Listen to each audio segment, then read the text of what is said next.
Viewers, thank you very much. Welcome to Punchline Africa Television from the Political Command Center in London, up to you in Africa and up to you across the universe in Australia, America, South America. Argentina still celebrating the World Cup while France is still celebrating on 2026 World Cup.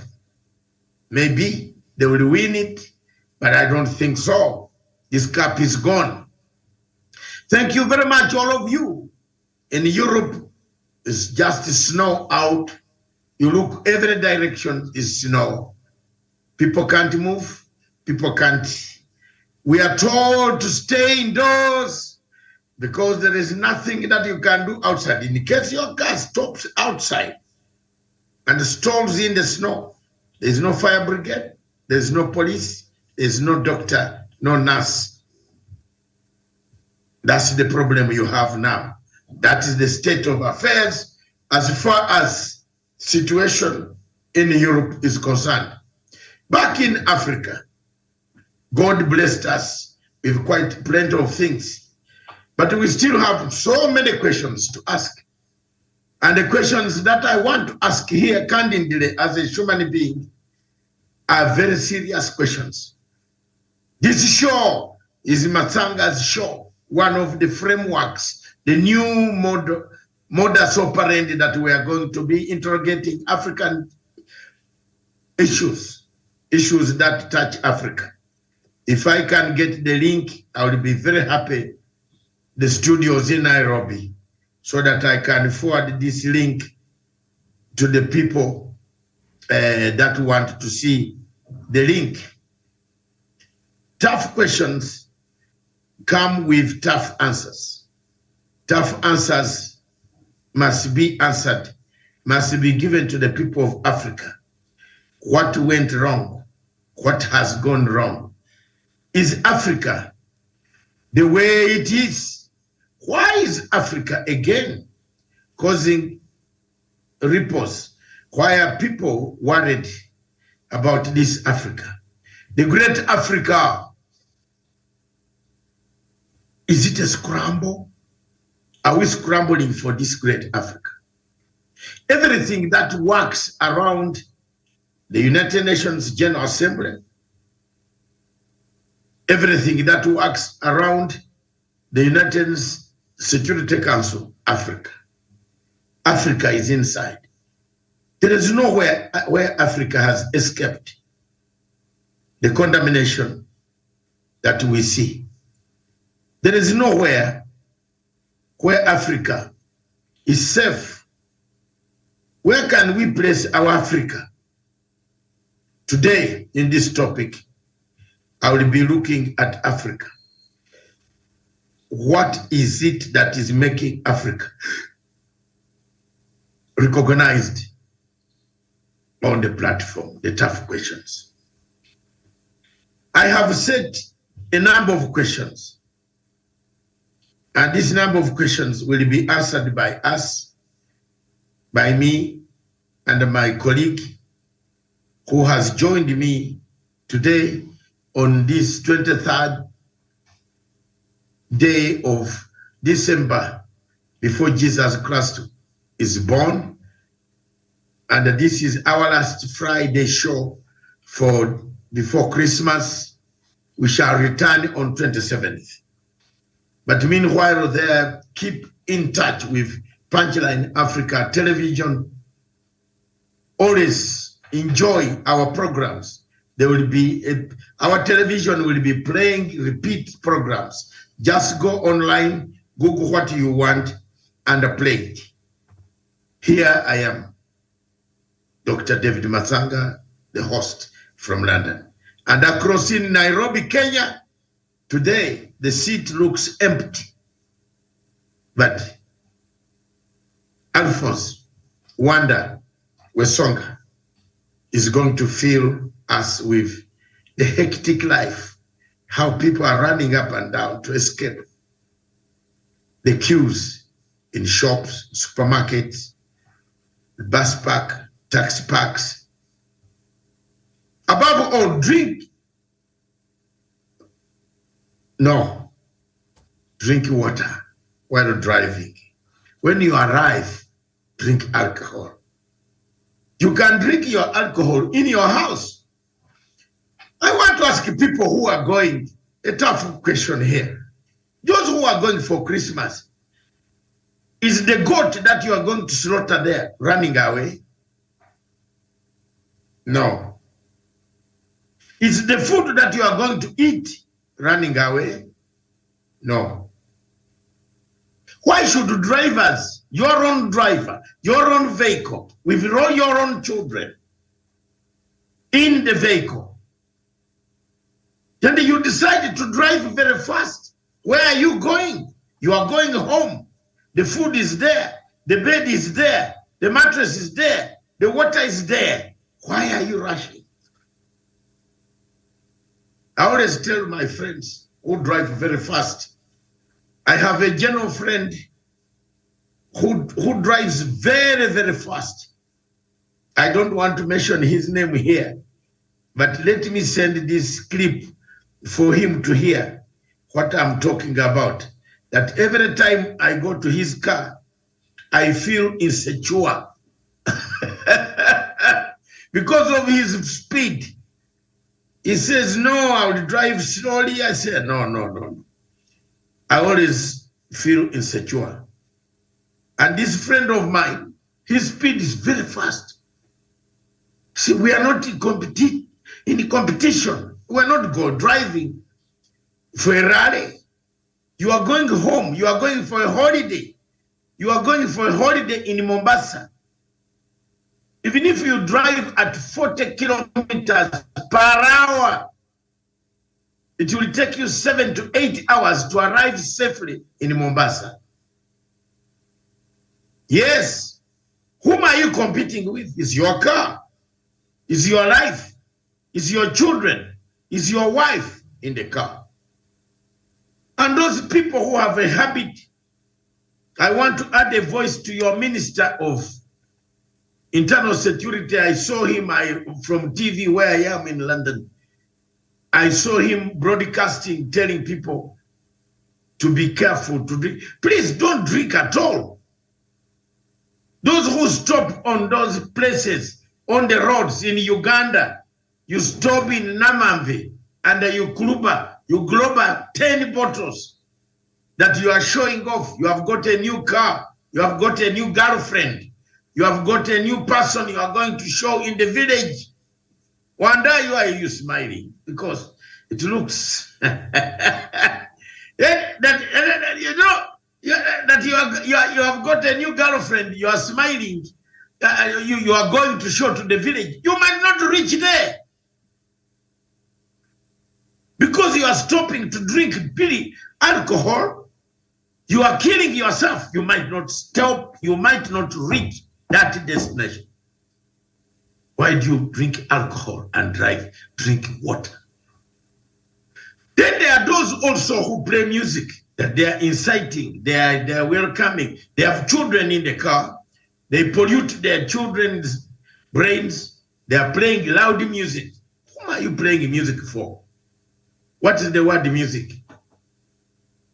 What is the meaning of music? You wonder, you are a historian teacher. Music is not noise. It's not the noise. It's the sound, the rhythm that goes into your heart, that changes your heart. Play it slowly, slowly, slowly, slowly as you drive towards Mombasa. Why do you put full blast that even the car exhaust pipe has cut off and it has fallen? You don't know. Eh? Somebody has hit you, you don't know. The nuts have gone off, you don't know. Accidents come through such negligence. So I've taken those minutes to bring to your attention road safety during this across Africa. Drink, no, don't drink, drink water. If you are the driver on the steering, drink water. Anybody in the car can drink, as long as it doesn't touch the steering. This week, this year, this Christmas, we don't want to hear those bad stories. And the drivers of the trailers, sleep when it is necessary. Some of us who have drivers who drive long haulage, we tell them to sleep. Even if they tell me to sleep for 5 days extra, you pay. But don't allow them to say, I want those goods delivered in Mombasa today. Then a trailer inapita hapa as if nguruwe, as if the ostrich, the ostrich is on the ostrich is the fastest animal. It runs 50 miles per hour.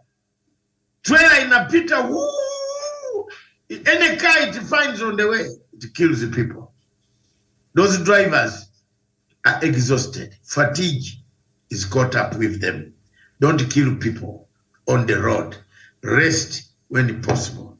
That's why they put their resting points, but not resting points for drinking. Any comment, Wanda? You nailed it. And the other day I saw a picture moving around in the Punchline Africa television on the Facebook, the Facebook part of it, or the Facebook account. We had a I mean, it was in a burial ceremony where a man had died. Then we had a very nice or funny comment that was attached to that for a picture, where there was a man hugging and pecking that the wife of the deceased, or the wife of the guy that had died. Then a comment was, don't drink and drive. There are persons who are only waiting to come and say a nice, take care of your wife and your family when you're gone.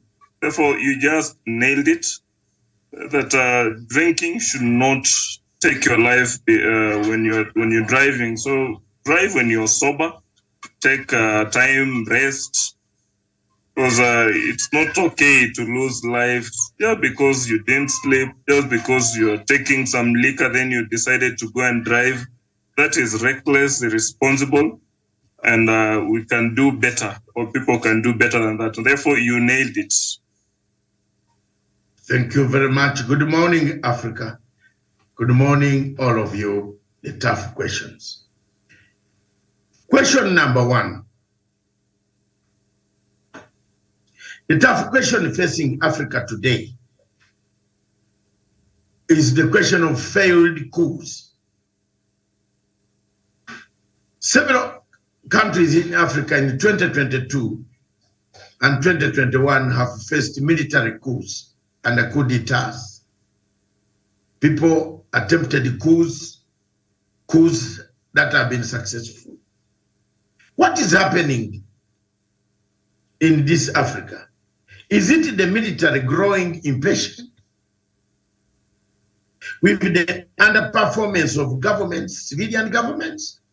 Or it is just another external conspiracy? Is that not a good question?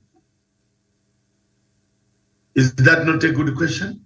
Viewers across the world, is it the African military that is growing impatient with the civilian administrations, or there are external forces forcing Africa, forcing the military, paying the military to overthrow the people they don't want? Looking back at the coups that took place in those days, in the 1970s, 60s, it was externally inspired, external conspired.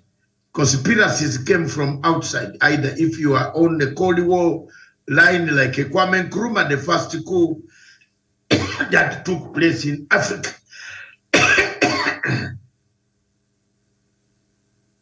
Sorry.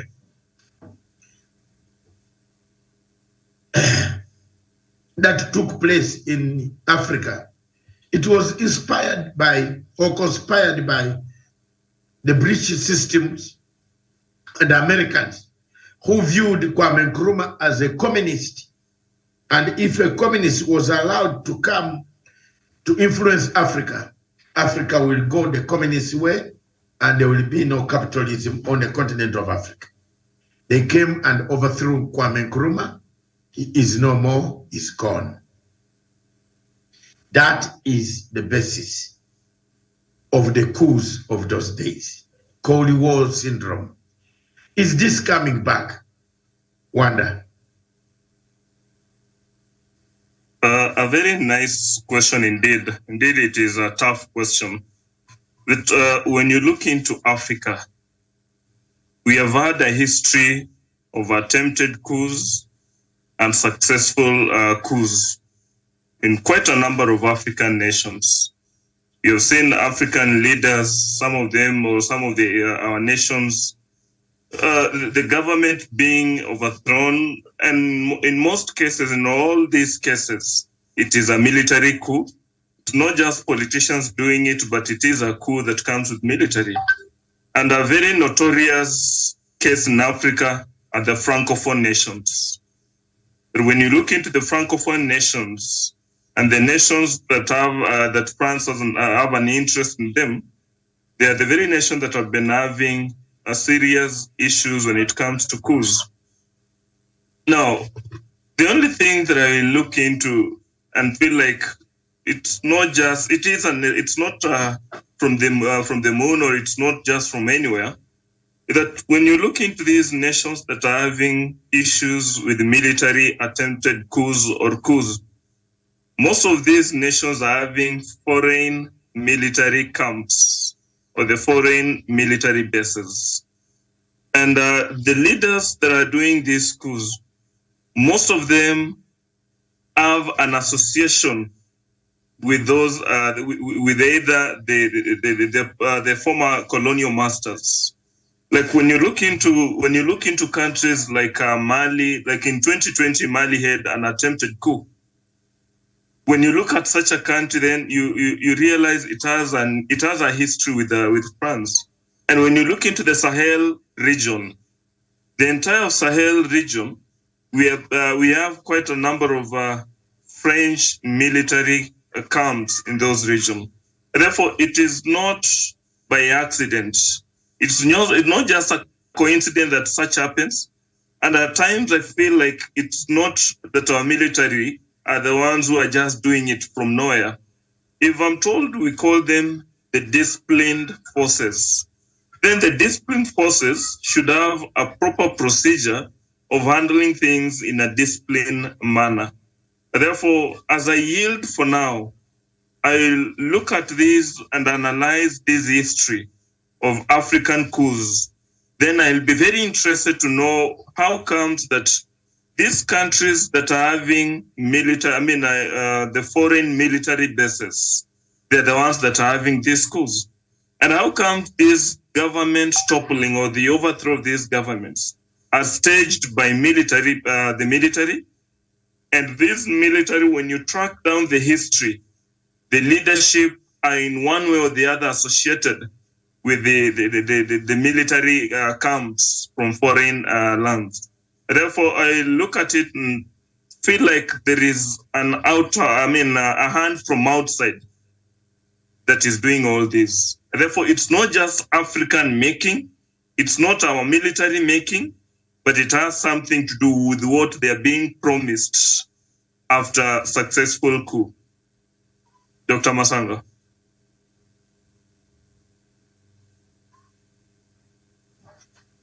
Thank you very much, Comrade Wanda. And you have a point, but I want to add on what you have said. An attempted coup in Gambia, for example. I want to be very frank and tell you, I was one of the few people in Africa who stood by President Addo, the president of Gambia, who was a friend of mine from the United Kingdom. He worked as one of those guards, as a guard at a place called, was it Tesco's, where I found him in Croydon Center guarding one of those places. He worked there. Adama Barrow, a very great friend of mine. But I want to tell you frankly that some of these people behave very badly.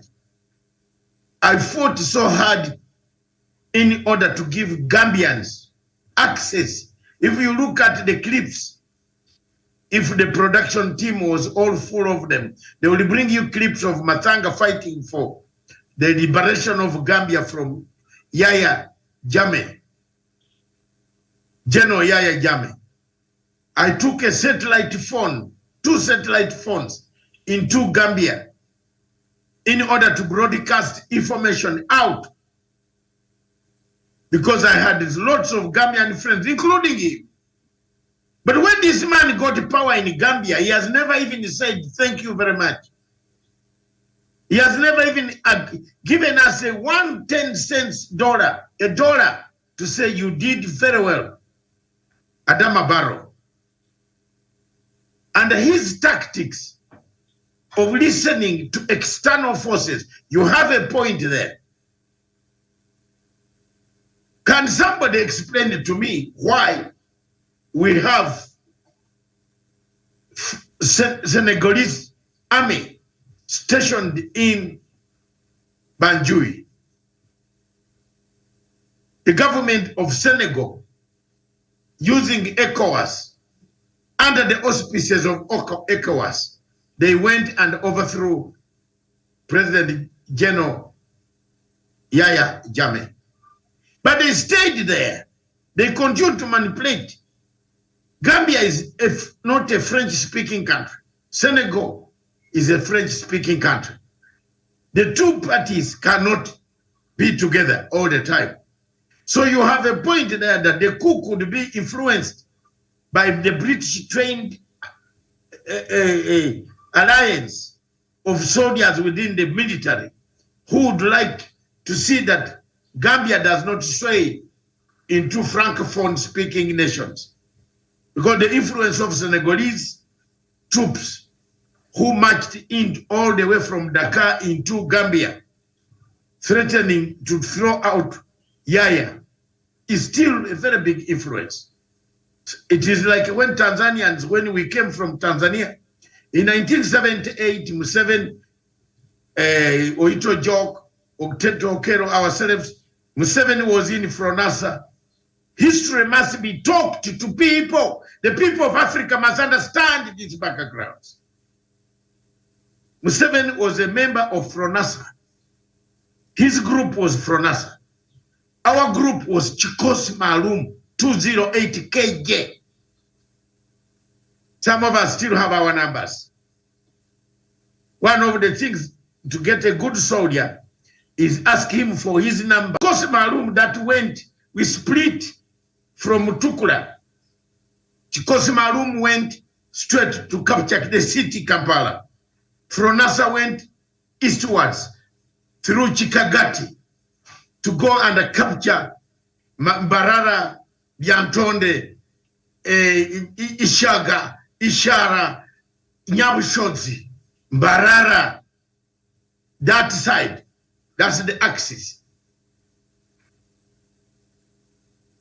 So I am trying to explain how Senegalese infiltrated Gambia from Dakar into Gambia.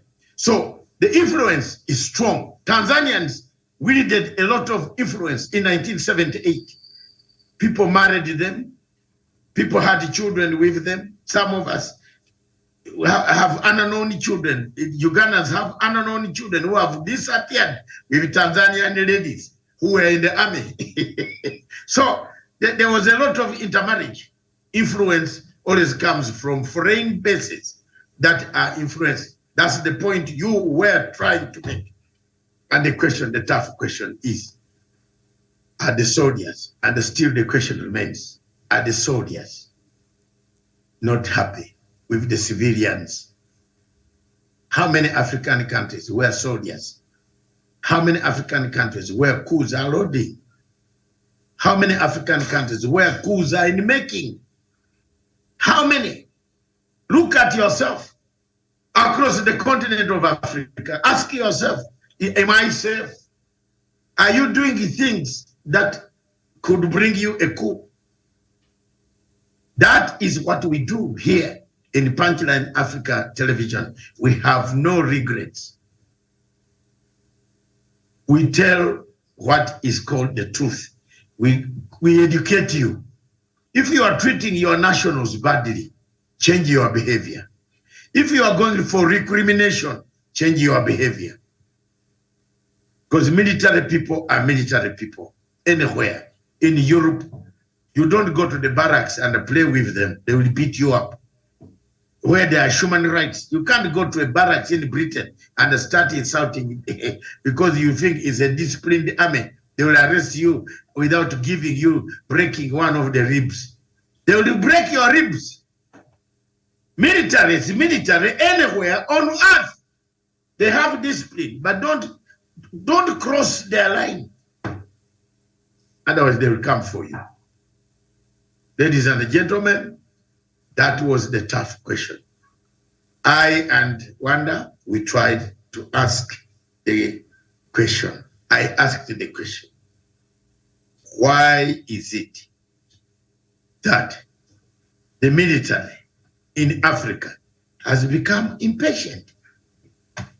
We are also joined by Mr. Tawish, my investigative editor, who is still eating meat. And I saw the type of meat.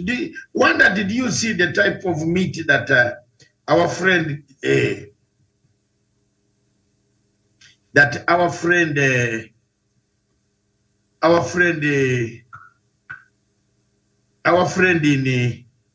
in Naroko was molesting? He actually molested meat. That meat has not gone out of my mind. Tawish, good morning in Narok. How is the Christmas shaping up? We want to see. We want to look at you. Which attire are you in? Have you already started putting those leaves down? That meat eaten from the leaves, it is still running in my veins. I wish I were there. Too much snow. Thank you very much, Tawish. Tell us about the meat and tell us what is happening in Narok, in Mara, in Transmara, in all those places. You are near the Mara Reserve, Game Reserve. Are people coming there? You have visitors. Have you seen very many of these cars going through up to that place? Talk to us, Tawish.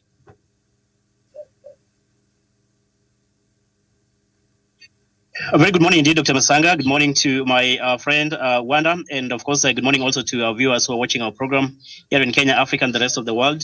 Dr. Masanga, it is my pleasure to join you on this program. Indeed, being a festive season, we all know, people are up and down preparing for the great day, that is Christmas Day on the 25th of December. And so people are just in and about preparing for that big day, big celebrations. Most people have already begun celebrations in earnest, of course.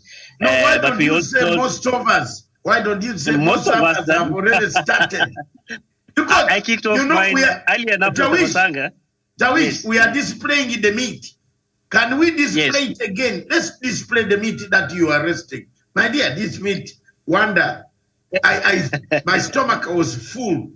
Even when I saw it from miles and miles away from Africa. The meat, that's excellent, well roasted meat. You can't go wrong with this type of meat. Yes, Tawish, proceed. Yes, Dr. Masanga, indeed. How I wish you people were able to really make your way and come and feast with us. That special feast, it's normally called in Masai, Ngio. A special bull is designated for special people of the same, people who are circumcised almost the same year. And I think, Dr. Masanga, you being, people from Uganda, you are well versed with this I was circumcised in 1972. You can imagine. Yes, I was circumcised in 1972. I am a Mugisu by tribe. And my tribe, you can't become an MP if you are not circumcised. You can call it discrimination, but it happens. You can't be a village elder, even an elder of a cow dip, a cow's dip. You know that one where cows go to wash the ticks. You can't. Yeah, the cattle dip, yeah. Yes. Cow's dip, a cow dip. Is it cow's dip? Yes. So it's called cattle dip. Cattle dip. You can't be the chairman. I was circumcised in 1972, 28th August. Nilikatwa na chiso kubwa. It was a very big, oh my God, don't talk about it. Painful. I danced for 3 days. 3 days dancing, running around the villages, visiting relatives, giving you presents. And then finally, on the third day, you have to stand with your hands like this, look in one position, and you don't, blink. Because once you blink, you can't become a village elder. Nobody can give you the eldership. So if I were in Uganda right now, I'm the elder. I come from where Wanda cannot speak without me saying you speak.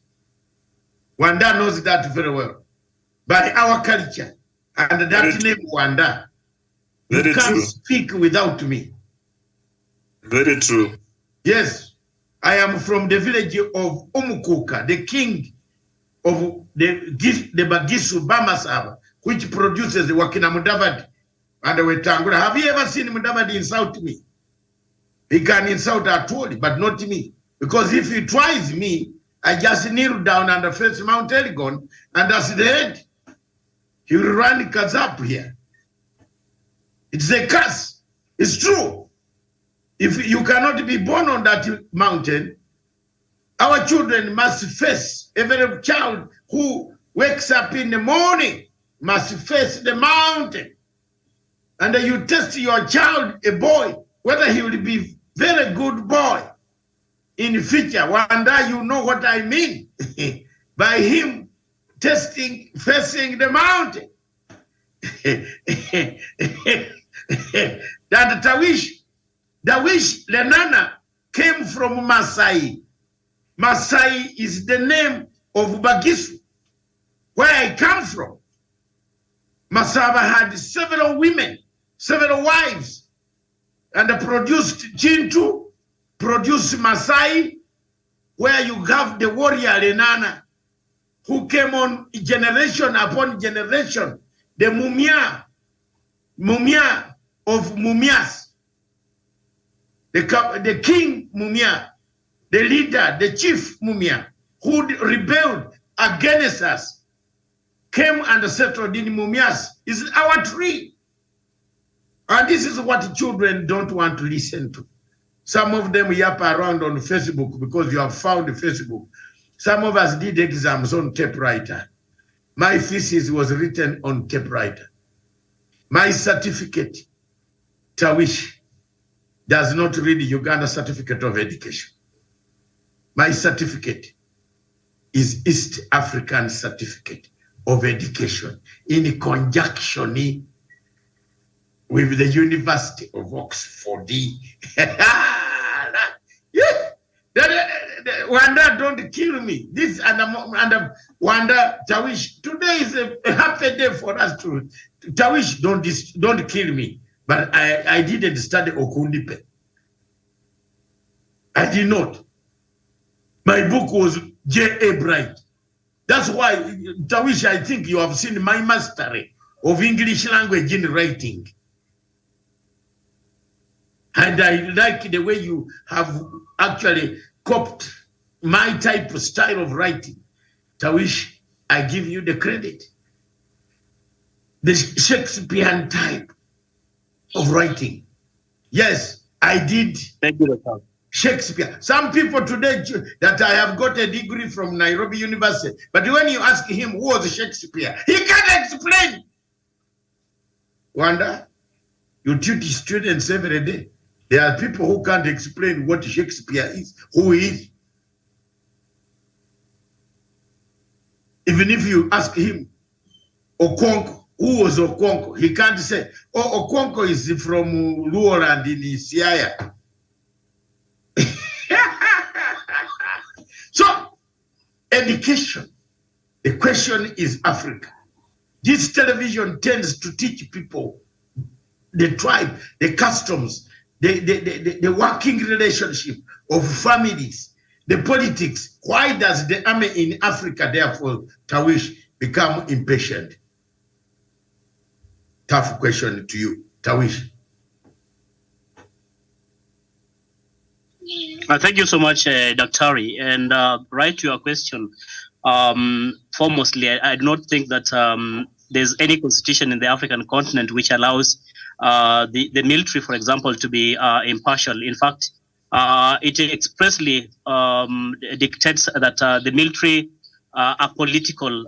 They're supposed not to be. They're supposed not to be partial in dealing with their affairs. And so when you get the military that is maybe partial in terms of dealing with their affairs, then that is a compromised kind of military. And I do not think, Dr. Masanga, like yourself, who has a military background, you all understand the kind of training, rigorous for that matter, that you went through, the constitution that dictates your way of operation. And I think this is something that is, defined or accepted globally. And so if there's any military that finds itself being partial in handling its affairs or the citizenry in a particular country, then I think it does not really qualify to be the military personnel in the first place. So that is a kind of a misplaced thought for the military to be partial. They're supposed to be apolitical. They're supposed to deal with their affairs impartially and to treat each and every citizen in respective countries equally, Dr. Masanga. And I think that is what the military is. And I think even when it gets to other security apparatus, those that are recognized constitutionally, Dr. Masanga, they are supposed all to be impartial. Okay. Thank you very much. They are impartial, but when they are pushed to the wall and they see people crying, people dying, high prices of foodstuffs, some corruption is very rampant. What Moro? What is his name? The Gambian leader whom we installed. It is Punchline Africa TV that almost single-handedly installed that guy to power. The watchman from North Croydon, who was a guard at one of the supermarkets in Croydon. I knew this guy for a long time. And I knew the daughters of the late President Dawadara Sir, Dawadara, who was the president of... It goes by the name Adam Abaro, if I'm not wrong. Adam Abaro. And I did quite a lot of things for him, but he never came back to say thank you. You know the price of these type of things, if you don't say, greet the teacher who taught you history, one that goes back to think, hey, why did my son, whom I taught history, has not come to me? But let's move on to another subject. Thank you very much. It seems that Wanda and Tawish, it seems that African leaders don't learn from history. Way back in Angola,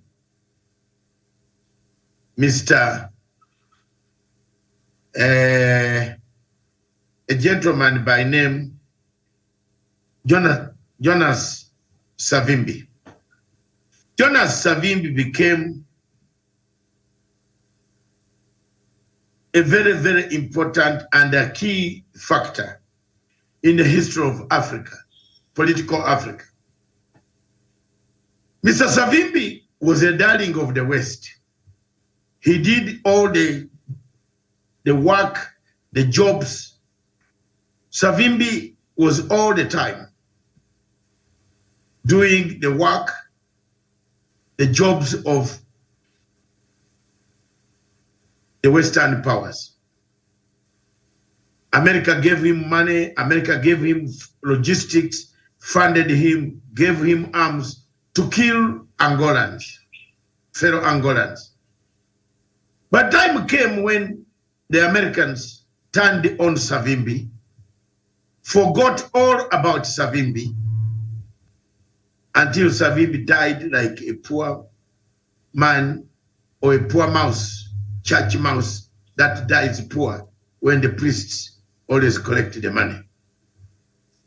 Now in Africa, being propelled as the big states, the question here is, the condemnation of Rwanda by all parties all around, France, Belgium, America, Britain, and other states, is it the end of Rwanda? And I'm being joined by Kevin Kihiu. Kevin, do you still want to hear? Today we want to see your face. We are told we cannot have people without faces. At least we see your face for once, then you can close. Kihiu, is it the end of Kagame? What do you think? Is it coming to the end? Okay. Are the chicken coming home to roost? Yes. Okay, Daktari. I have an issue with my camera, but I will work on it before the program ends so that you may see my face. So, Daktari, about Kagame, it's high time for him to relinquish power because the West will always use him for a given duration of time. When they will be tired with him, Paul Kagame will be very sorry for himself, and history has always repeated itself. If you are a puppet of the West, when the West see you that they no longer need to use you, what they do, they dump you, they overthrow your government. And a good example is what happened in Congo. A good example is how it happened in Somalia. In Uganda. Good example, Uganda. So we have many examples that we can use, how the West have used many leaders and they have dumped them. That's only what I can comment for now. Yesterday, the Independent Committee of Experts of the United Nations brought a damning report that condemns Rwanda for having supported M23 and having supplied M23 and having been involved seriously. This report, you can read it. It is not hearsay. It is on UN books. Go there and read the report, which was submitted to the United Nations yesterday. The experts said Rwanda is actively involved in the supply of logistics, arms, money, material, and other things to the rebels of M23. What is the tough question here? Where are we? How is the peace process going to be affected by these new revelations? Yesterday, I said, and I wrote somewhere and I warned the people that President Uhuru Kenyatta is being set up by the West. While they were the ones praising Kagame and giving President Kagame the freedom to do whatever it is, everything was being done in Rwanda. Have we reached the apex? Has the kingdom of Oyo, Ashanti, Buganda, history teacher, Wanda, you teach history. The decline of the Oyo Empire, the decline of the Ashanti Empire, the decline of the Ottoman Empire, the decline of the barbarians, Emperor Nero. You know, these things are very interesting. I don't know why my friends don't go back. My African friends, leaders don't see this. Emperor Nero thought that by burning the entire Rome, would reach God and God will bring food. and they burned the entire Rome. Is this repeating in the 21st century? Wanda. Thank you so much. Allow me to just a minute look into Kagame with your permission, sir. Thank you so much. Now, in 2015, President Kagame decided to change the constitution, or Rwanda decided to change the constitution, allowing President Kagame to be at liberty to lead that nation until 2034. The other day, President Kagame told a TV or a station in a French station that he will consider vying come 2024 to lead again the country. Now, when you look at President Kagame and his style of leadership, he's so keen at ensuring that the military speaks his language, and he has invested quite a lot in the military. The only thing that I see now happening here, if the West decides to desert or to leave behind or to desert Kagame, there is only one thing that I'm seeing here: Kagame being turned another Robert Mugabe of Africa. I foresee a case where, Kagame being removed from power by the West may not happen easily, based on the fact that Paul Kagame has invested in the military.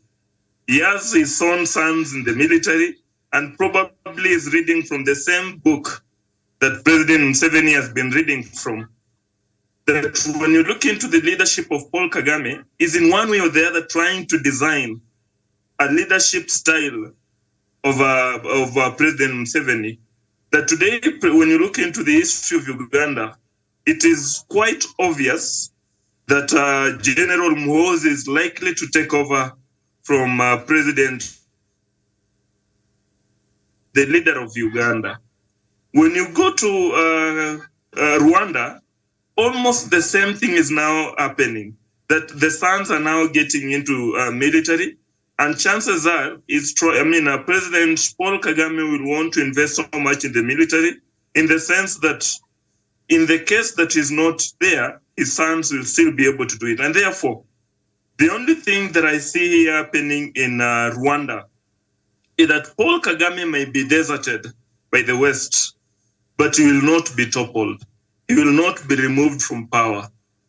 Two, Paul Kagame is likely to be turned, or is likely to turn into another Gabriel Mugabe of Africa. And therefore, that's the only serious thing that I'm seeing here. That fine, you can desert me. I will take control of what happens in Congo. If you people have been blaming me and you have now decided to walk away from me, I will do it. You will not make it easy to come and do whatever you want to do in Congo and my neighboring countries and my own country, but you just can't take over power from me. And therefore, I see a case of Robert Mugabe the coming birth of Robert Mugabe in Paul Kagame. Allow me to yield for that for a minute.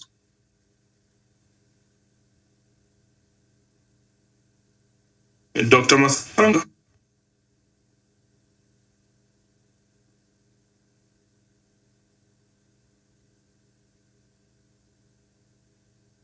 I think Dr. Masanga is the mic is still off. I don't know if Tawish, you will want to comment something about the future of President Kagame.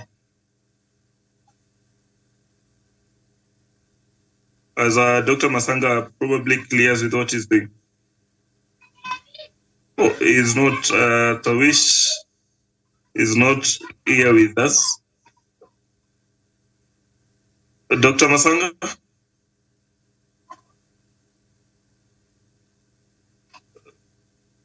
Kevin?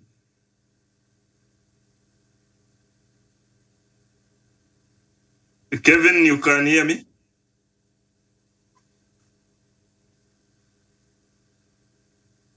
Wanda. Yes, sir. The situation is the tough question. How Rwanda has managed to signal everybody. Talks of going to Rwanda. Every conference is Rwanda. And I knew this was coming. I knew this was going to come. As a historian, a political historian who has studied political science and history in the world, I knew how Savimbi was used in Rwanda, in Angola. And Savimbi ended up dying like a small chicken that had fallen in water and left there. Who remembers Savimbi today? Must learn to respect Africans, because the West does not respect you. If you look at Savimbi, nobody has named the Savimbi Road in Africa. Where is Savimbi Road? Can you tell me? Is it in New York? You go to New York City and find out, look for Savimbi Road. The Americans used to give Savimbi money to kill us, to kill Africans. The people who were dying were Africans, were Angolans. But do they care? Today, the United Nations experts on Congo delivered a verdict and said Mr. Kagame supplies M23 with arms. And they have gone further to bring imagery, satellite imagery, to prove. Now the tough question, which is the show. My show was designed as a show of tough questions. If you have a lazy brain, you can't stand it. I want people who have sharp brains to answer questions. If that is the case, how will Uhuru Muigai Kenyatta, the former president of the Republic of Kenya, bring peace in Congo? Wonder. Yes? And Tawish prepared the same. Kevin prepared the answer for me. And the viewers across the world, the globe, those watching me, this is Dr. Masanga's show, The Tough Questions. If you have an answer for that, how do you give arms, open up Congo, remove arms embargo on Congo, and then you expect Mr. Uhuru Muigai Kenyatta, President of the Republic of Kenya, to deliver peace in the DRC Congo? President Uhuru Kenyatta, with his mission in DRC Congo, it started well. Was he set? Was he set to fail? and that's now the big question. No, it is a tough question for all of us. You are expert. Yes. I'm expert. Tawish is an investigative editor in Mara Kiligoris. And Kevin Kihui is a follower, a very ardent follower of Dr. Matsanga for years. Was he set to fail? When you look at President Uhuru Kenyatta's mission in DRC Congo, that one, it started well, and we all thought that President Uhuru Kenyatta, that we know as a peacemaker, as one who decided to shake hands with his, long-time political nemesis or political opponent. Then we looked at him and felt like this is a peacemaker, this is a peace-loving president or person. He will finally deliver peace in DRC Congo. Then in the process, at least we saw some specks of hope when people now decided to start speaking or talking. When President Paul Kagame started now talking, telling us what is inside him, what was in his own heart and mind, then we felt like things are now getting better. Then a turn of events we had a turn of events. President Tshisekedi decided not to speak, not to respond to the allegations of President Paul Kagame. Then we started having reports of there's no money to support the process. People are not sincere in this process, and so many of these. Then there was now another battleground, or the battlefield that was opened during the U.S. summit meeting, the US African Summit meeting. Now, when you go back to the history and look into Germany during the Second World War, that Adolf Hitler and his good friend Benito Mussolini of Italy only lost this war when they opened unnecessary battles. That Benito Mussolini was killed by mob justice by his own people. Then to make it worse, Adolf Hitler now leaves his own military to go and command the Italian military in Italy. And therefore, this is a guy that was having quite a lot on the table. He decides and opens some unnecessary battles with those that were on his side, his allies. Then he was, in that case, not able to deal with so many at a go. When you look at the DRC Congo and the battleground that has been opened, another new field, then it tells you it creates a reflection, or it draws back the history of how Adolf Hitler lost the Second World War. And therefore, peace in DRC Congo is just something that will take some years. Like when you look at now this Paul Kagame that had started talking or speaking on what is happening in DRC Congo, today is now being pushed away, and President Tshisekedi being a darling of this team. And therefore, President Paul Kagame will automatically not sit comfortable. He'll not sit peacefully, in the sense that he has been pointing a finger at President Tshisekedi.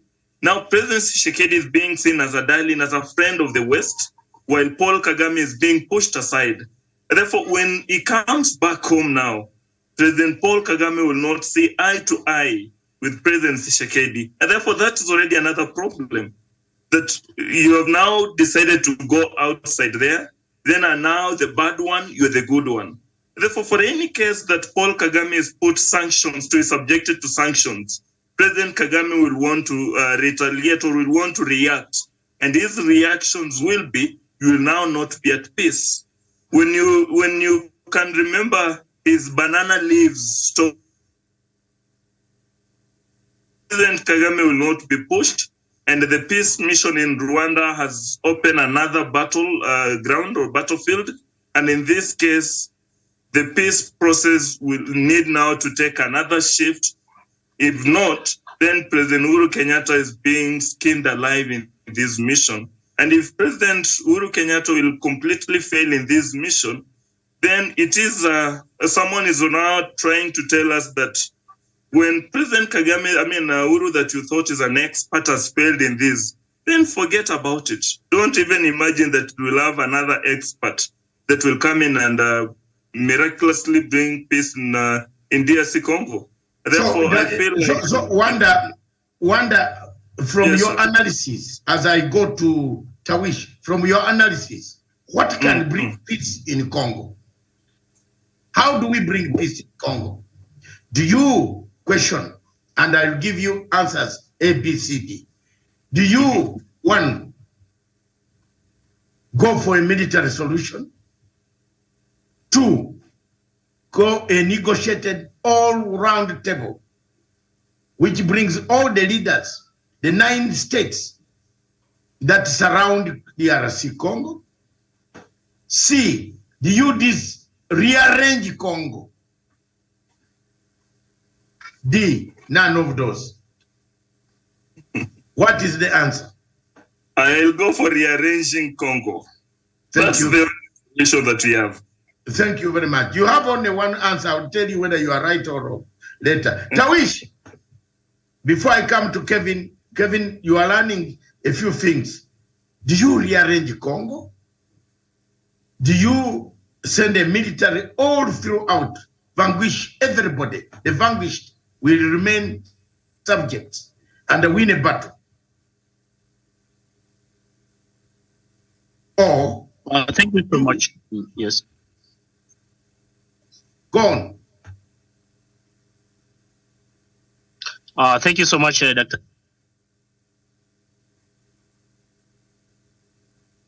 Yes. Network problem. Kevin.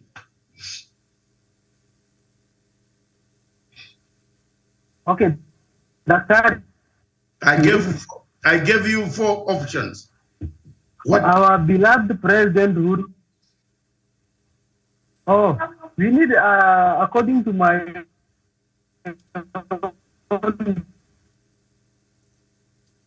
Your networks are not working. Thank you very much. When the network is on, Tawish, is yours on? Kevin, is yours on? A Congo to be rearranged. That's my opinion. Because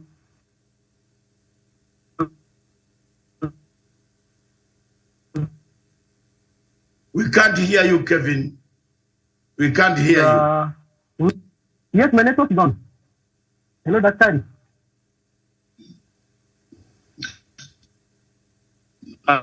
Dr. Masanga, I'm back. I don't know if I can proceed. Yes, proceed.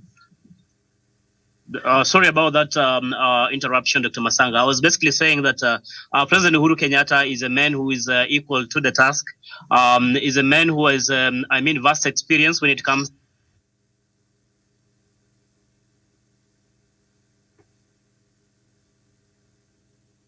Yes. continent today, and that is why he has been entrusted with that responsibility of finding a truce and a permanent solution to the conflict in DR Congo. But just like my colleague correspondent Wanda has alluded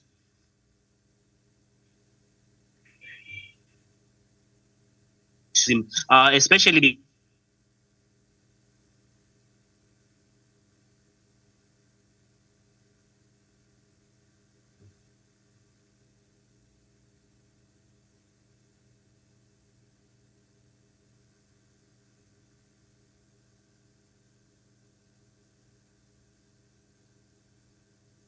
particular leaders who raise for the benefit of the people of DR Congo.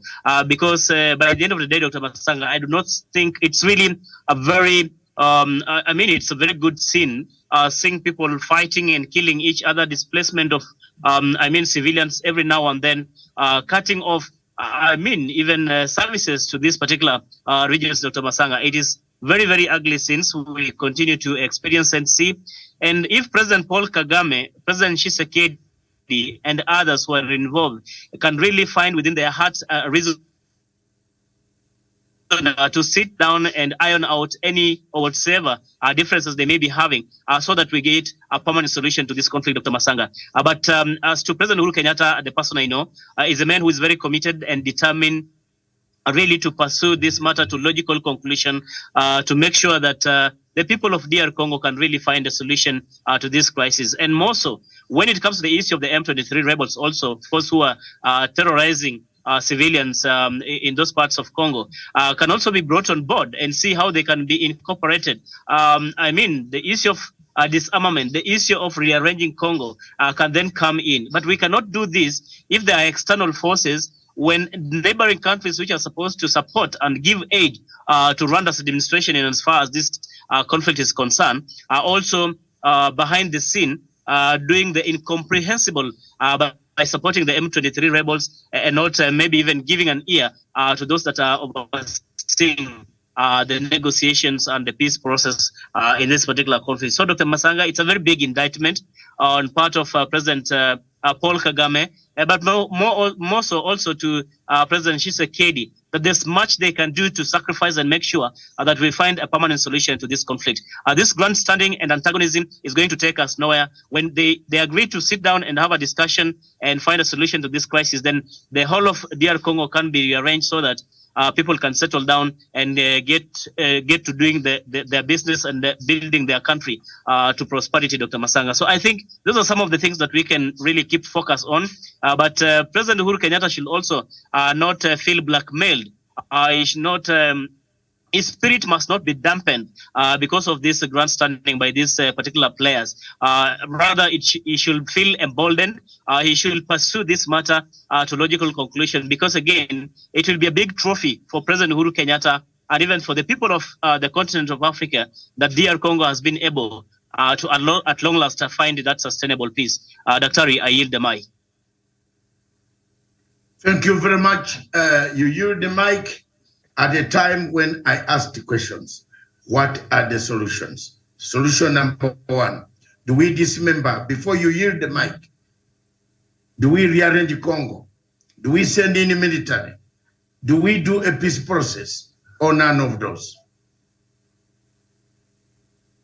Dr. Masanga, rearranging Rwanda will be the best option, I suppose, because again, military time and again have not given us the solution or given us the magic job in as far as this conflict is concerned. I mean, the only option that remains is really rearranging DR Congo, because then when we do that, we'll be actually moving towards finding a solution to this conflict. I think I go with that option, Dr. Ari. Rearrangement. Sure. How will you rearrange? You know, there are two factors that I see Congo. The Congo of Kinshasa and the Congo of the East, they are two different people. And I leave it to that. Military and diplomatic observers can conclude for what my lips are going to say. Until you get a Yugoslavia subdivided in two nations, like Albania, Macedonia, Bosnia, Croatia,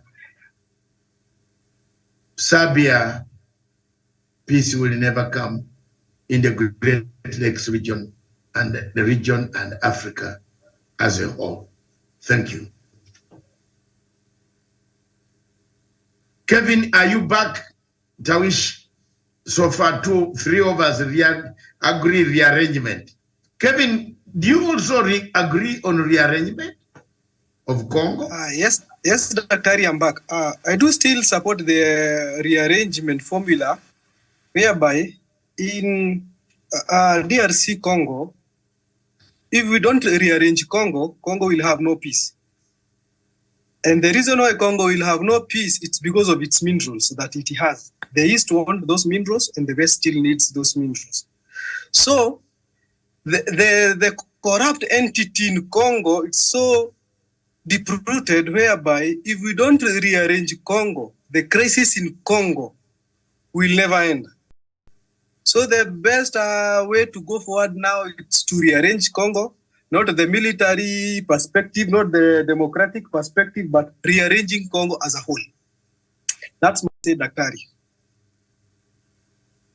Thank you very much. Rearranging Congo as a whole. I think the formula is coming out clear. That whichever way you want. So when you see Rwanda arming, now bringing sophisticated, and then the United States of America opening another frontier in Lubumbashi through Zambia, and signing a contract with the Zambian government, between the Zambian government and the DRC, and witnessing, asking them to surrender the chain of supply, the war won't end. China will also do the same in the north, in Kisangani, in Kivu, in Ngoma, in Katanga region. Where are we heading? Rearrangement would be the only solution. If we can't have the military, finish all the rebels, kill all of them, let them get out of the surface. Can we manage that? The answer is no. We must accommodate. Are we trying to speak? Yes. Is President Uhuru Muigai Kenyatta therefore being said? I'm asking. I'm not saying he has been said. Has he been said? Someone setting him up to fail. Are the Americans setting him up to fail? How can you open up arms embargo, allow DRC Congo to buy arms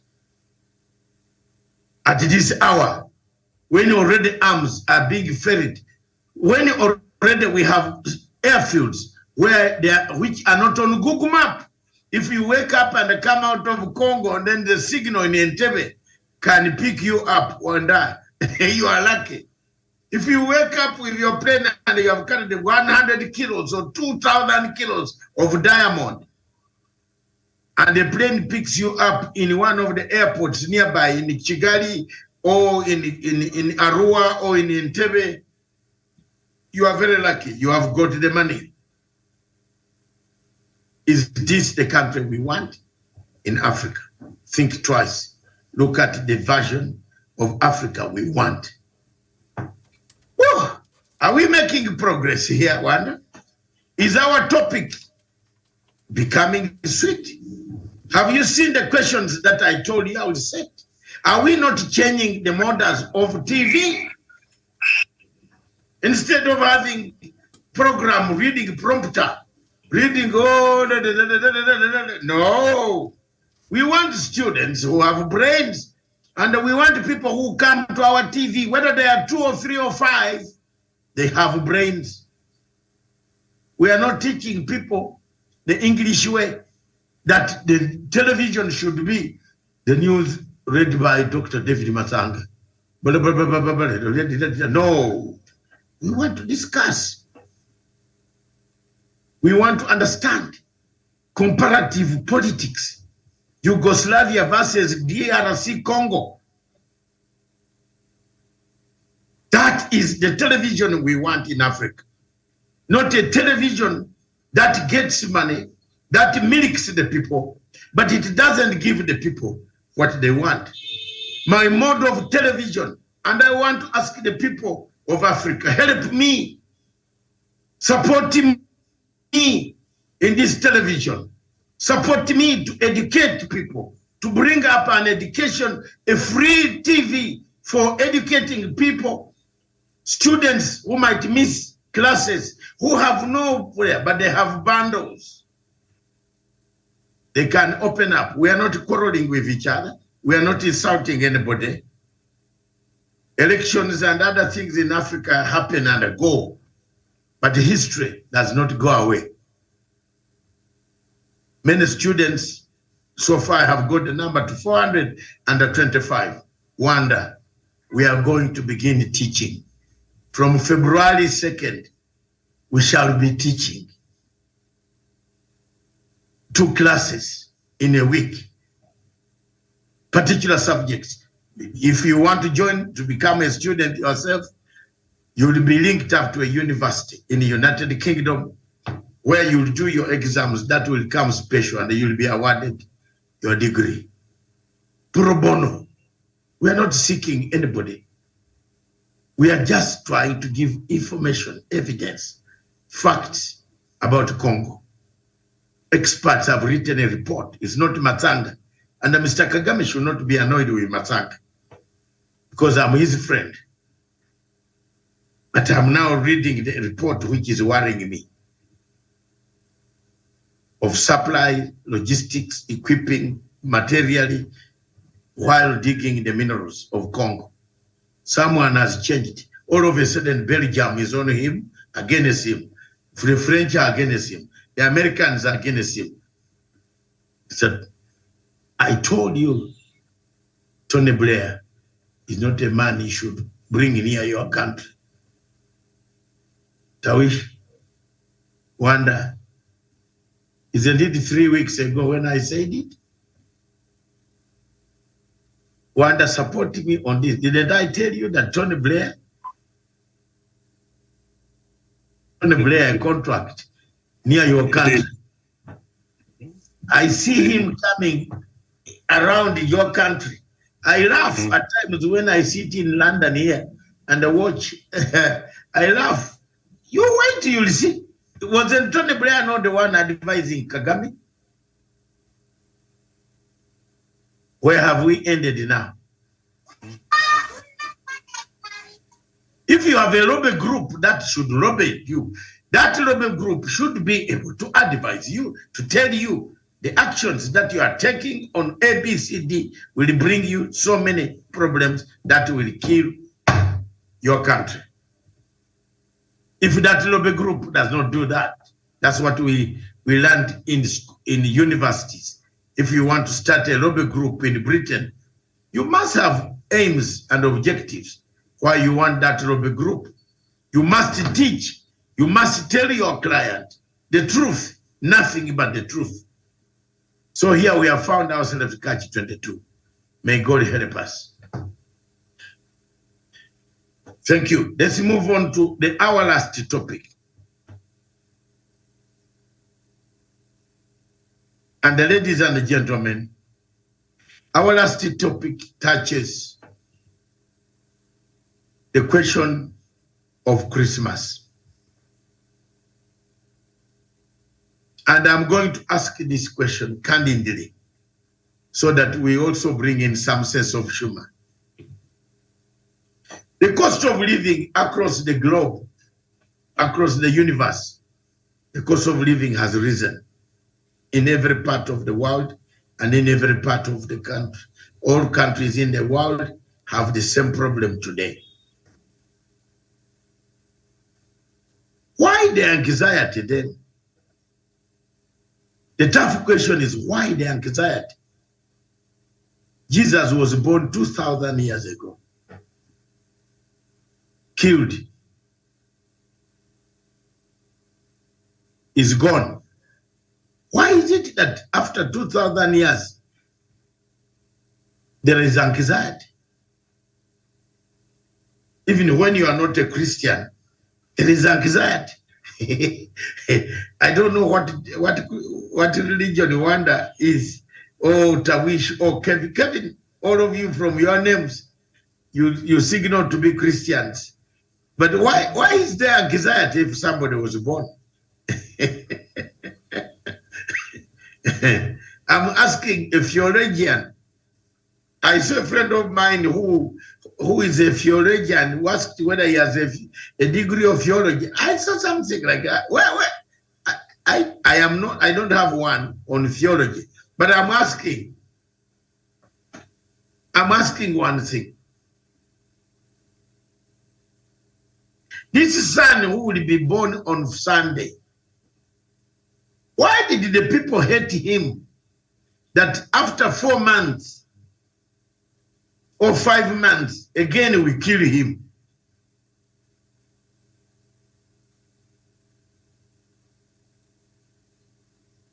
Wonder. Maybe, Kevin, you try. Are you a Catholic, Kevin?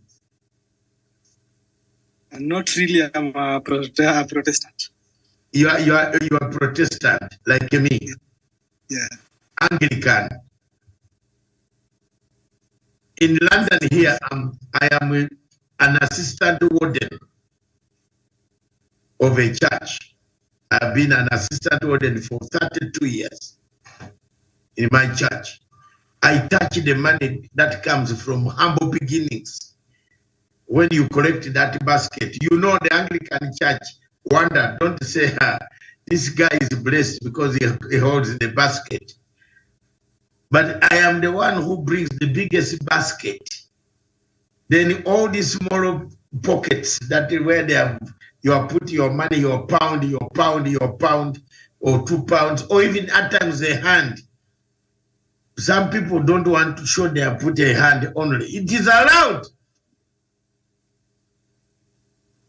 But as an assistant warden, at this moment, the anxiety is there. That somebody was born, different person who died for our sins, whom we hated in 5 months. What does it teach you in humanity? That the same Pharisees that predicted the death of Jesus, of the birth of Jesus Christ, the angels who said, you look in the sky and see the signs, follow the star to a house, a small place, book a hotel, sleep there and wake up at night, something is going to happen. Are there signs? Wonder. Am I becoming a literature teacher here? Are there signs?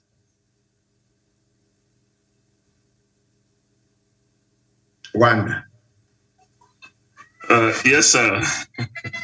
Kinawa Achebe said,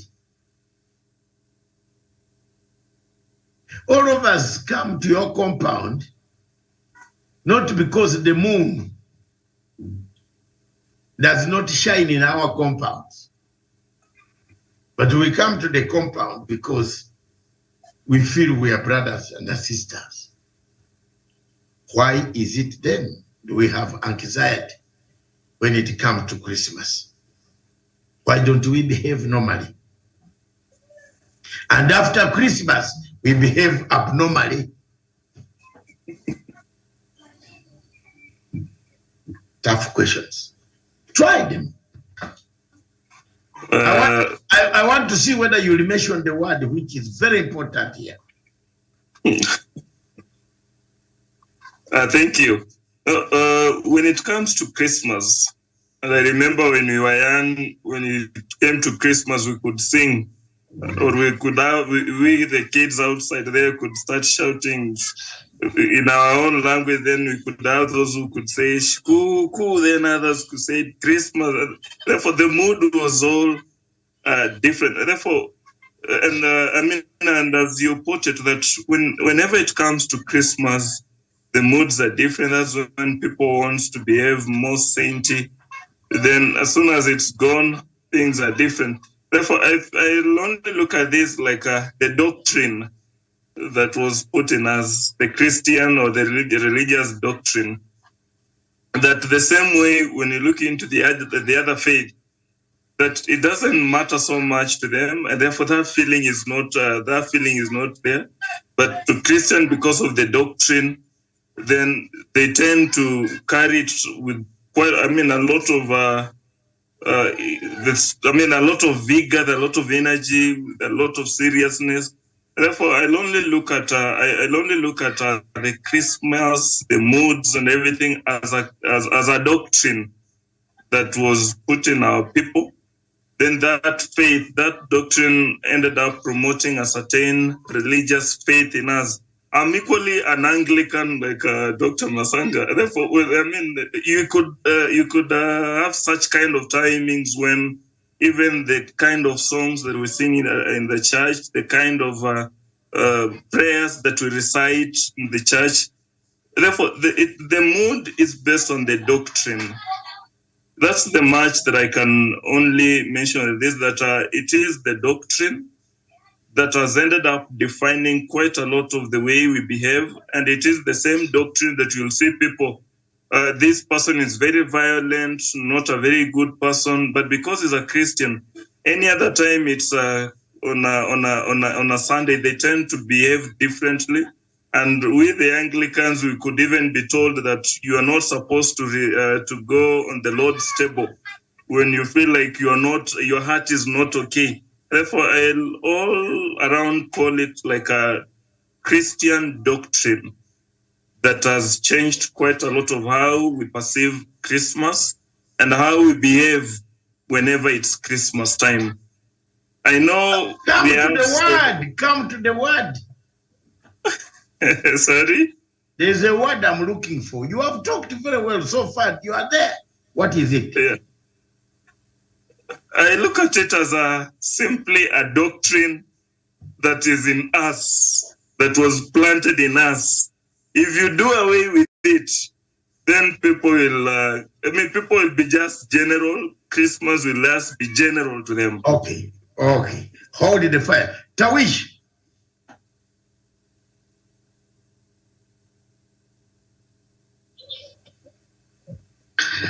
Dr. Masanga, I think Jesus died 2,000 years ago. But when it reaches this moment, everybody has a problem. Police has a problem. Government has a problem.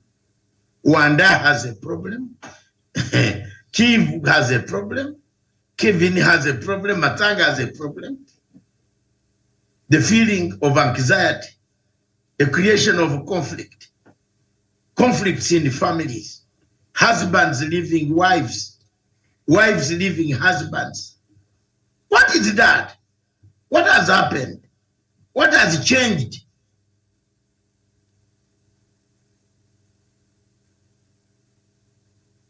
Tawish.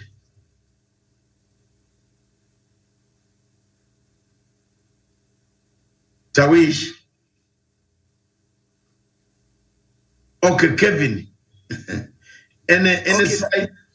Okay, Daktari, the reason why I'm not a theologian, The reason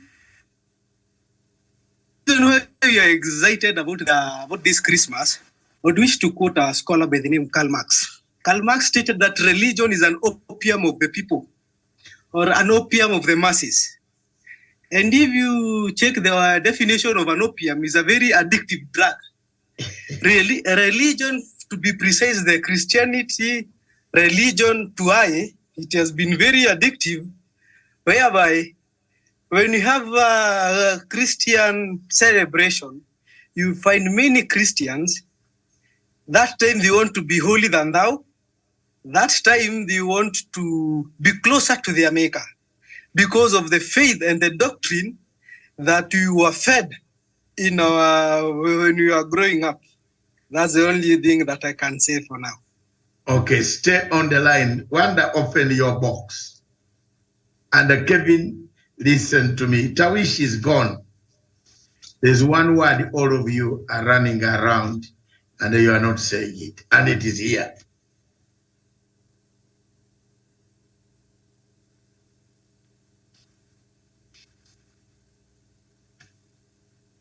Let me read the word. Commercialized.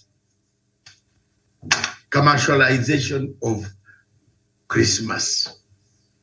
That's the word I was looking for. Don't go into doctrine. Haven't we commercialized Christmas? Haven't we? Haven't generation upon generation commercialized Christmas? Is the Christmas of today the same Christmas of 2,000 years ago when Jesus was born? Answer me, Wanda. Kevin. You're very right. Haven't we? Yesterday, I was calling Wanda, and I don't want to use you as an example, but if you give me permission. Yeah, sure. I was calling you, Wanda, where have you been? He says, I'm in town picking the last things for Christmas. It's commercial. Very true. Everything around Christmas, around every time, even workers going on strike, nurses going on strike in Britain, doctors going on strike in Britain, airline going strike in Britain, cargo handlers, train is not moving in Britain. It's commercial. We have commercialized Christmas. We have moved it to from a doctrine, from an opium that Karl Marx talked about, but turned it into a profit-making venture where you even grow a cow to slaughter profiteering.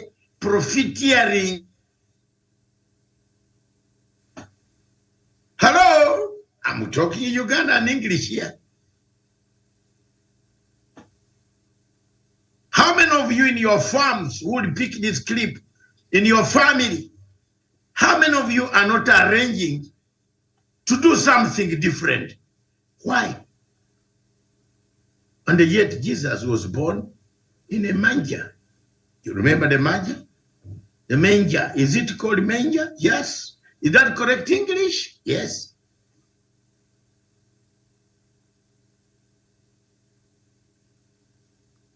The star that showed people to go towards the manger, where they found Jesus in a small place. Not, some of us even build a house for Christmas. You want to eat a house, a Christmas with a house, with a new hair, with a new with a new cut, with a new trouser, with a new shoes. We have commercialized the venture, forgotten the doctrine. Is the brain still working, mine? Wanda. Give me some more credit, Kevin. I'll say it again. Can I say it? Yeah. The second time again, I'll say you nailed it. Kevin, haven't I nailed it?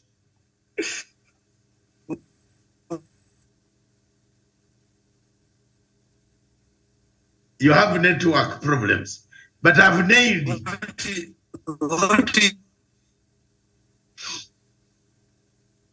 Yes. I've nailed it. We have commercialized every business of Christmas. Everything we talk about is commercial. If you ask a Uber man to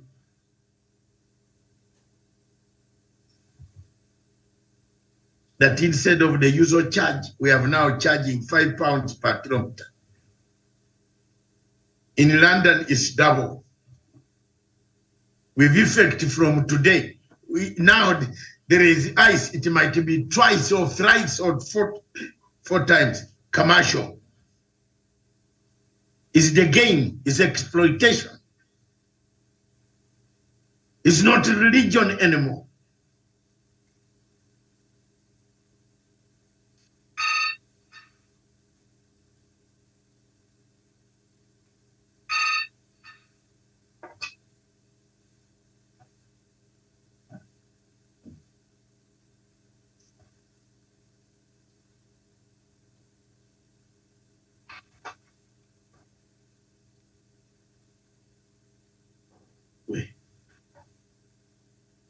Thank you very much. I have nailed it. Commercialization of a doctrine. The doctrine has been commercialized. If you go on the roads, the drivers have increased their taxation, their fare. Isn't it commercial? Has Jesus told you to increase the fare because he was born?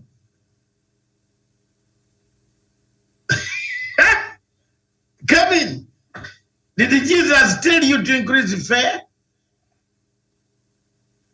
It's all about business. Exactly. It's commercial. That's why the law in the United Kingdom is very clear. Of January, no stress orders can be placed on you as long as you can try to arrange yourself to pay after 11th of January. Bailiff does not come to your door. This is the only Wanda and Kevin. This is the only period that we people who don't pay debts are happy. Because the auctioneer will not come to your door in London. Now, the law, no auctioneer can be seen carrying goods of a human being in London on a Christmas day. You will be jailed yourself. And you will create a lot of sympathy for the man whom you went to issue a distress order. When will this come to Africa? Tough question. In tough questions in Africa, even today, you are going to see people, governors ordering for demolition of buildings, churches today. Is today Friday, is it? Is today Friday? Yeah, it's on a Friday. It's Friday, yes. Some judges in your country, Kenya, today is Friday, yes. This side, I was thinking, it looked like a Saturday. Some judges in your country right now are issuing orders for demolition of buildings tomorrow. Isn't it commercial? Hasn't it become commercial? Those are the tough questions that my show intends to interrogate. It is human nature. We talk omundu, person to person. We want to know mutu kwa mutu, kwa roho. Don't bring me television. That does not help Africa. Running around collecting pictures. No. We want to interact like the way we have done with Kevin. He knows. He will learn something. The opium of human being was religion. To cool you, to entice you. But now the opium has become commercialized. That everybody who touches the opium wants to increase the price. When are you going to Bungoma? Bungoma now is 4,000 shillings. And the car will be full within a few minutes. Because everybody has an obligation to reach Lugari, an obligation to reach Isibanda, an obligation to reach Chebutais, Chebukube, Trans Nzoia, Kitale, and the base. You know, you can see, I know all Rwanda's places up to Bukwa. It has been commercialized. Air tickets have been commercialized. Hello. Hello.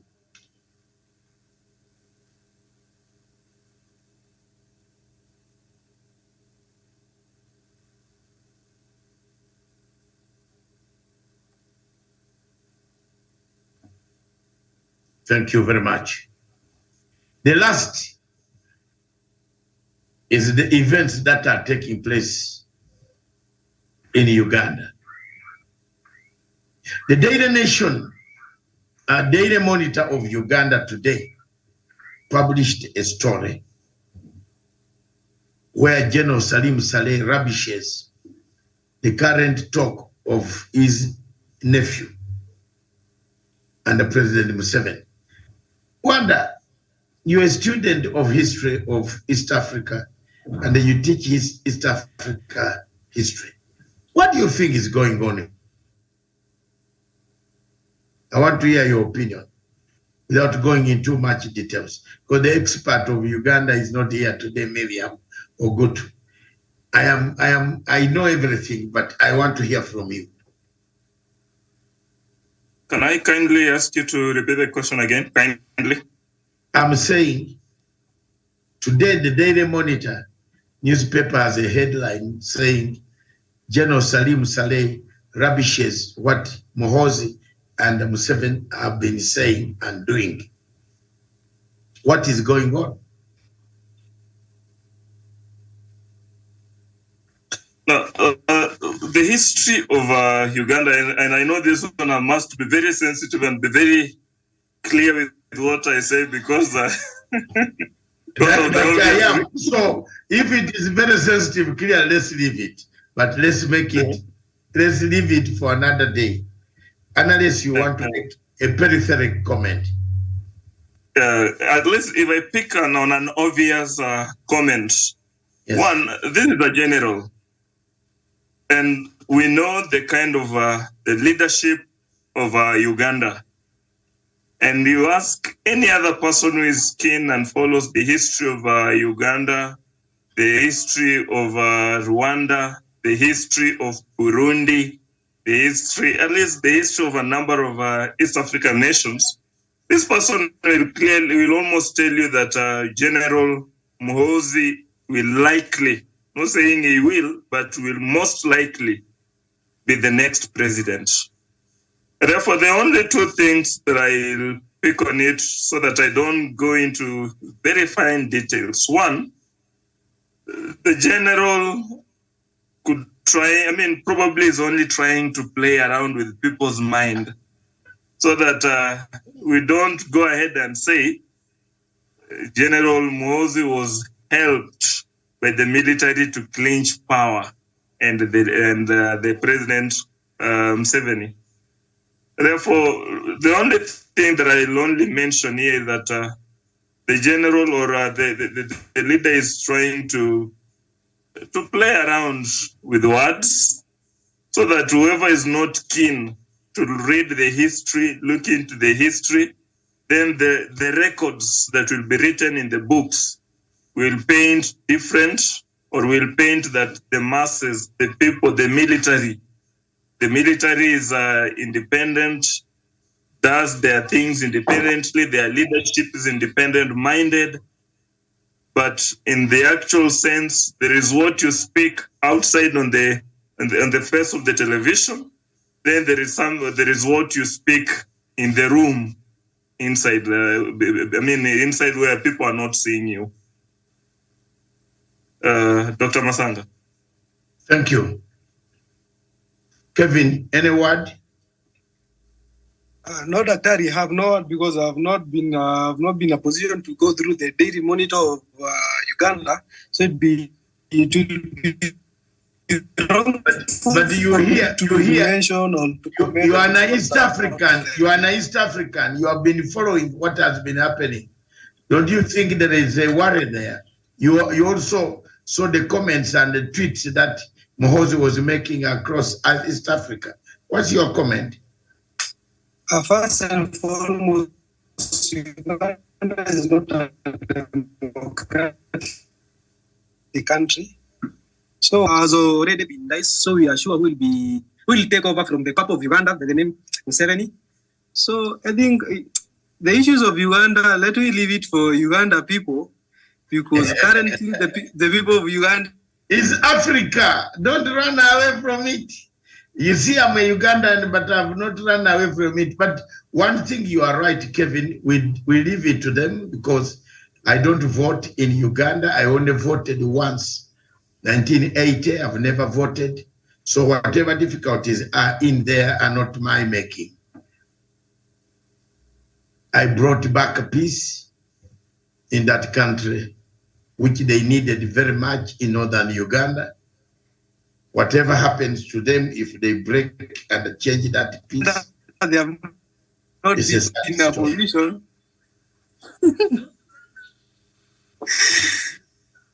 Yes, I can hear. Thank you very much, ladies and gentlemen.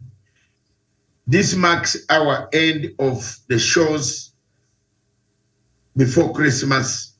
We shall return on 28th again in the morning at 11 with a program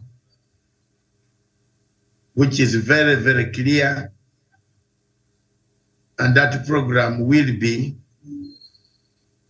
the program of it will be called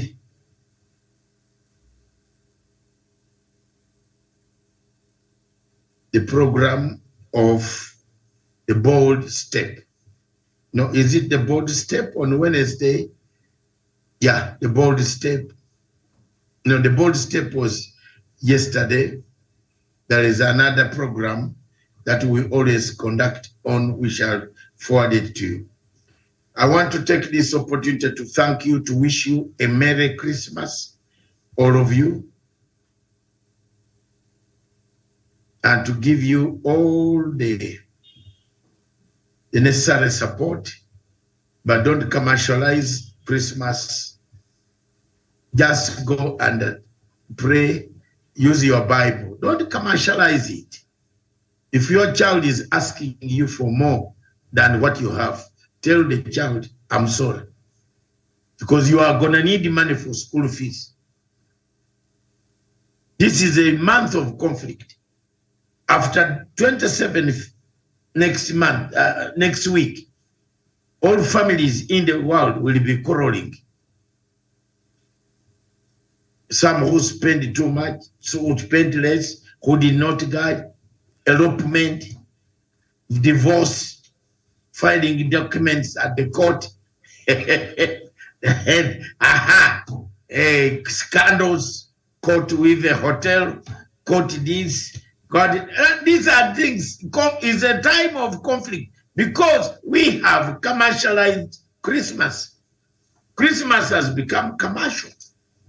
And therefore, as a result, Mr. Wanda, I am putting it on my Facebook.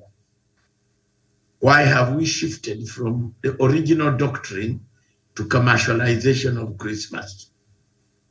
I want you to go on Facebook right now. I speak and work and act effectively.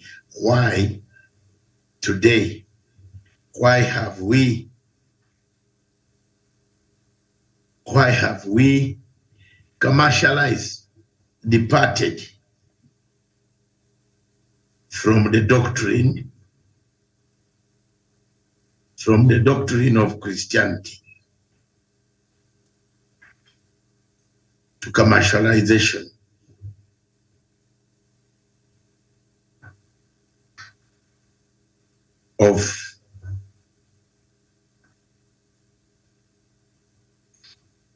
Are there people in this world who can eat their food,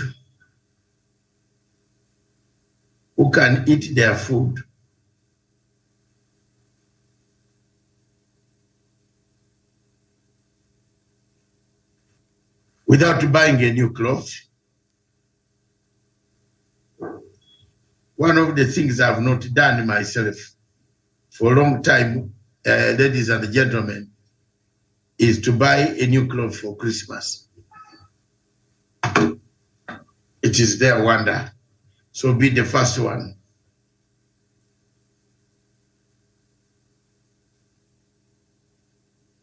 Let me go.